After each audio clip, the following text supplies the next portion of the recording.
All right, so you've done it. You've poured weeks, maybe even months into your project. The work is done. But now comes that final, super crucial step, the presentation. And today we're going to talk about how to transform that presentation from just a simple report into a really compelling story that truly sells all your hard work. And this right here, this is the core idea that's going to change everything for you. We're moving way beyond just a dry list of facts and features. We're going to craft the story of your project. You know, its challenges, its big breakthroughs, and of course, its ultimate success. So, okay, how do we actually make that mental shift? Well, it all starts by seeing yourself not just as a presenter, but more like a guide. Think about it. You're about to take your audience on the very same journey you went on, and you're the one in control of the whole narrative. I mean, this comparison really says it all, doesn't it? The old way of doing things is basically a project report, just a list of facts showing what you built.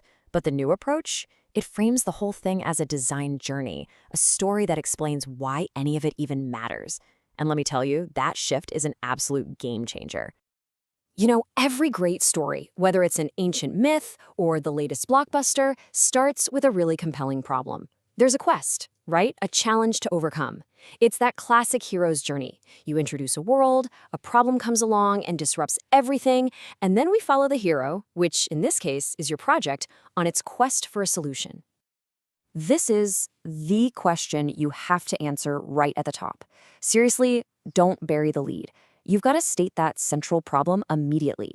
Be clear, be concise, and make your audience feel what's at stake from the very beginning. Just think of the problem as your hook. You're basically creating what's called a curiosity gap. When you define the problem really well, you're not just giving them context, you're getting your audience invested. All of a sudden, they understand the challenge, and now they're actually eager to see how you solved it. And that makes your final reveal so much more powerful. Okay, now we get to the heart of your story, what I like to call the messy middle. And listen, this isn't something you should hide or be ashamed of.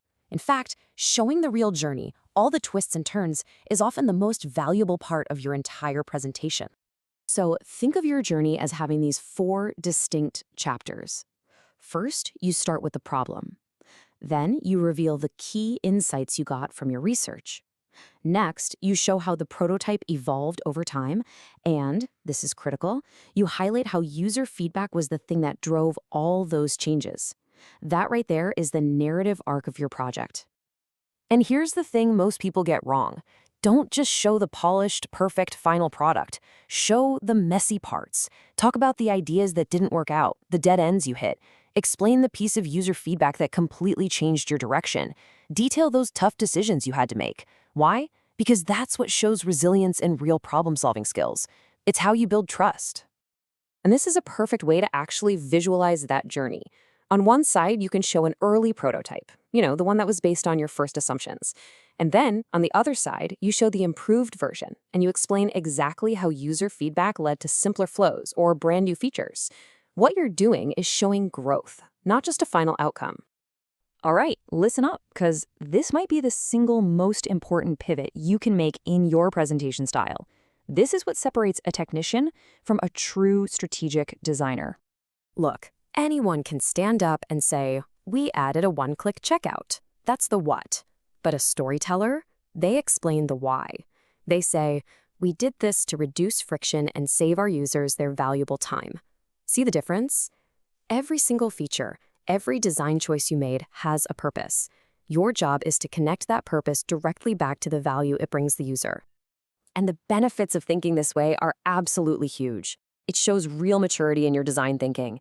It proves you're not just making things look pretty on a screen, but that you're a strategic problem solver. And at the end of the day, it just makes your entire project way more convincing and persuasive. So let's bring this all back to the real world, because this skill goes so far beyond just this one presentation or this one class. And make no mistake, this is not just some student exercise. This is professional communication. As a designer, you are constantly going to be presenting your work to clients, to your managers, to engineers. You'll always have to justify your decisions and build confidence in your solutions.